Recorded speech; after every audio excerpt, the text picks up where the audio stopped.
ஞானம்ன்றது அப்படி கிடையாது. அப்படி கிடையாது ஞானம்ன்றது. உனக்குள்ள உன்னை தேடிட்டீங்கனாலே முடிஞ்சிச்சு, அங்கேயே முடிவு வந்துடும். இதுக்கு இது அப்படி கிடையாது. இதுக்கு இது ஆராய்ஞ்சிக்கிட்டே இருப்பாங்க. ஆராய்ஞ்சு போயிட்டு இந்த ஆராய்ச்சியாளர் என்ன பண்ணுவாரு, ஒரு முடிவை அறிவிட்டுருவாரு. அறிவிப்பு செய்யும் போது என்ன சொல்லுவாருன்னா, இந்த தண்ணியில இத்தனை பர்சன்டேஜ் இது கலந்துருக்கு, இதுல மினரல்ஸ் இவ்வளவு இருக்கு, விட்டமின்ஸ் இவ்வளவு இருக்கு, இது குடிச்சா நல்லது, இதுல ஸ்டோன் ஃபார்ம் ஆகாது, இதெல்லாம் ஆராய்ச்சி மூலியமா ஒரு கட்டுரையா போட்டு வெளியில கொடுத்து கவர்மெண்ட் அதை அக்செப்ட் பண்ணி வெளியில இதுதான் நல்ல தண்ணின்னு ஒரு முடிவுக்கு வரும். வரப்போ இன்னொரு 4 ஆராய்ச்சியாளர் அப்ஜெக்ஷன் பண்ணுவான். கிடையாது கிடையாது, அவர் பண்ணது தப்பு, அந்த ஆராய்ச்சியில இப்படி வராது, இத்தனை பர்சன்டேஜ் தான் அதுல ஆக்சிஜன் இருக்கு, இத்தனை பர்சன்டேஜ் மினரல்ஸ் இல்ல, அதுல விட்டமின்ஸ் அதுல இல்ல, அது இங்க எடுத்த தண்ணி அங்க எடுத்த, இப்படி ஒரு ஆராய்ச்சிக்கு முடிவு இருக்கான்னா கிடையாது. தொடர்ச்சி போய்கிட்டே இருக்கும். அடுத்தடுத்த வருவான், அப்ஜெக்ஷன் பண்ணுவான், நீ சொன்னது தப்புன்னு. இப்போ உலகம் உருண்டைன்னு சொன்னாங்க, ஃபர்ஸ்ட் உலகம் தட்டைனாங்க, தட்டைன்னு ஒண்ணு அவனை அடிச்சே கொண்டாங்க நிறைய பேர், தட்டை இல்லைன்னு. அதுக்கப்புறம் ஆராய்ச்சி பண்ணாங்க, உருண்டைனாங்க, அவனையும் அடிச்சாங்க, உருண்டை கிடையாது தட்டைன்னு ஏற்கனவே கண்டுபிடிச்சு சொல்லி இருக்கிறாங்க நாங்க. இப்படி ஆராய்ச்சிக்கு விடை காண முடியாது. அதனால நல்ல விஷயங்களை சொல்லும் போது முதல்ல எடுத்துக்கணும், சரின்னு பட்டுதான் எடுத்துக்கணும், சரி இல்லையா விட்டுணும். நான் சொன்னாலும் சரி, யார் சொன்னாலும் சரி, உங்களுக்கு சரின்னு பட்டதை மட்டும்தான் எடுத்துக்கணும். சரியில்லாத ஒரு விஷயம்னா நீங்க எடுத்துக்க வேண்டிய கட்டாயம் கிடையாது. அதை உடனடியா விட்டுறலாம், இந்த காதுல வாங்கி அந்த காதுல போட்டுடலாம், வெளியில அனுப்பிச்சிடலாம். ஆனா சரியான விஷயத்த இந்த காதுல வாங்கி அப்படியே உள்ள எடுத்துன்னு போய் ஒரு லேயர்ல பதிய வச்சிடணும். கம்ப்யூட்டர்ல ஹார்ட் டிஸ்க்ல எப்படி போய் பதியுதோ அது மாதிரி சில நல்ல விஷயங்கள், உங்களுக்கு பிடிச்ச விஷயங்கள் ஏதோ 1-2 இருந்ததுனாலும் அதை எடுத்து ஹார்ட் டிஸ்க்ல வச்சுக்கணும், சேவிங்ஸ். அது எப்போ உங்களுக்கு சில சூழ்நிலைகள்ல அது உதவும். அதனால அந்த மாதிரி சேவ் பண்ணி வச்சுக்கணும். இப்ப இந்த மாதிரி நிறைய விஷயங்களை நாம சேவ் பண்ணி வச்சிருக்கோம் பல பிறவிகளா. அப்போ இந்த மாதிரி என்னென்ன விஷயங்கள் நம்ம சேவ் பண்ணி வச்சிருக்கிறோம், எது சரி எது தப்புன்னு நமக்கு ஆராய்ஞ்சு அதை நம்ம ஒரு முடிவுக்கு வரக்கூடிய ஆற்றல் நமக்கு இருக்கு. அந்த விஷயத்த நம்ம முதல்ல புரிஞ்சுக்கிட்டு இந்த ஓடிக்கிட்டு இருக்கிற விஷயத்த நிப்பாட்டி ஞானிகள் சொல்ல வந்ததை கொஞ்சம் ஆராயும் போது அவங்க சொல்ற விஷயங்களை எடுத்துக்கணும்னு சொன்னா உனக்குள்ள உன்னை தேடும் போது ஒரு குரு வேணும். தேடணும்னு சொன்னா ஒரு குரு வேணும். குரு எப்படி இருக்கணும்ன்றதே நீங்க தான் முடிவு பண்ணணும். ஏன்னா நிறைய இன்னைக்கு குருமார்கள் இருக்காங்க, பார்க்காதத பார்த்தா மாதிரி எல்லாம் சொல்லிக்கிட்டு இருப்பாங்க. ஆனா நாம கிட்ட பாடம் வாங்கணுங்க, நம்ம கிட்ட அதை அனுபவிச்சவங்களுக்கு தெரியும், இங்கெல்லாம் உண்மையை தவிர வேற ஒன்றும் கிடையாது. ஆனா எல்லாரும் இப்படிதான் சொல்லுவாங்க, உண்மையை தவிர வேற ஒன்றும் இல்லை, நாங்க சொல்றதுதான் உண்மைன்னு சொல்லுவாங்க. ஆனா அனுபவிக்கும் போது, அனுபவபூர்வமா தெரியும் போது தான் நீங்க அதை ஒத்துக்கணும். எல்லாருக்கும் ஒரு சிலது இன்னைக்கு நல்ல விஷயம் நாளைக்கு கெட்ட விஷயமா ஆயிடுது. உலகத்துல இப்போ எனக்கு பிடிச்ச விஷயம் அது இவருக்கு பிடிக்காது, இவருக்கு பிடிச்சது உங்களுக்கு பிடிக்காது. ஒவ்வொருத்தருக்கும் ஒரு விஷயம் பிடிக்கும், வேண்டான்னு தூக்கி போட்டு போனதை இன்னொருத்த எடுத்துன்னு போய்கிட்டே இருப்பான். நீ வேண்டான்னு தூக்கி விசி போட்டிருப்ப, ஐயே இது வேண்டாப்பா தூக்கி போ, வேற வாங்கிக்கலாம், இது போயிடுச்சுன்னு. அதை ஒருத்தர் தேடி எடுத்துன்னு போவோம், அது அவனுக்கு தேவைப்படுது.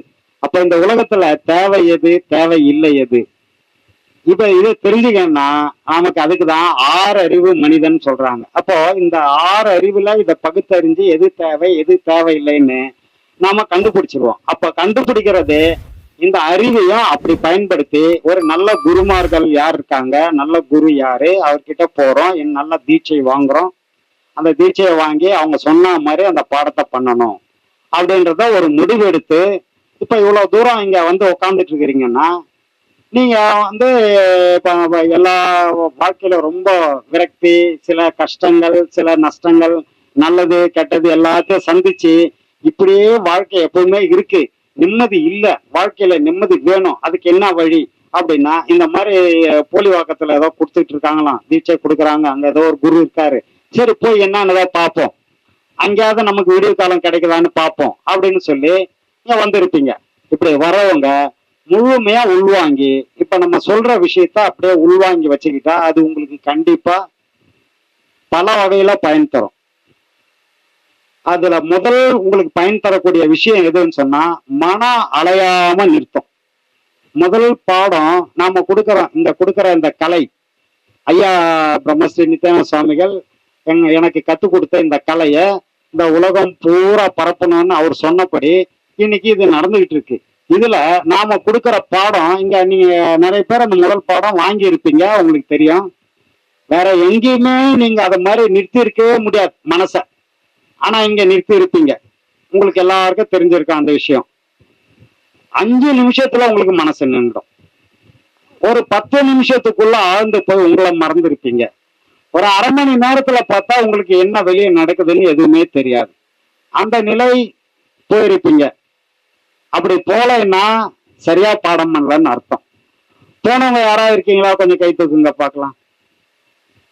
இல்ல, இந்த அம்மா, நீங்க நீங்க நீங்க இப்படி ஒரு 4-5 பேர். மற்றவங்க மேல இருக்காங்க, பானை வாங்கிட்டு இருக்காங்க. இப்ப இது மாதிரி ஒரு அரை மணி நேரத்துல ஆழ்நிலைக்கு போயிடுறோம். இந்த ஆழ்நிலைக்கு போனதுக்கு அப்புறம் என்ன நடக்கும் அப்படின்னா, இதை உணர்ந்தவங்களுக்கு புரிஞ்சிருக்கும். வெறும் சூன்யமா இருக்கும். அங்க வெறும் சூன்யம் தான் இருக்கும், வேற ஒண்ணுமே இருக்காது. நீங்க உட்காரத்துக்கு முன்னாடி இருந்த எதுவும் அங்க இருக்காது, வெறும் சூன்யம். அங்கதான் நீங்க இருப்பீங்க. ஆனா நீங்க இருக்கிறத கூட நீங்க பார்க்க முடியாது, அவ்வளோ டீப்பா நீங்க உள்ள போயிருப்பீங்க.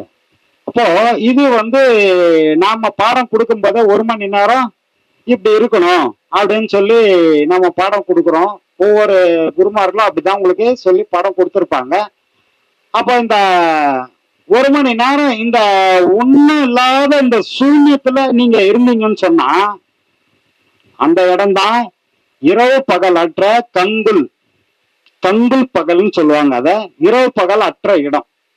அந்த 1 மணி நேரம் அந்த இரவு பகல் அற்ற இடத்துல நீங்க இருந்திருக்கிறீங்கன்னு சொன்னா, உங்க மனம் அங்க கட்டுப்பட்டுரும்.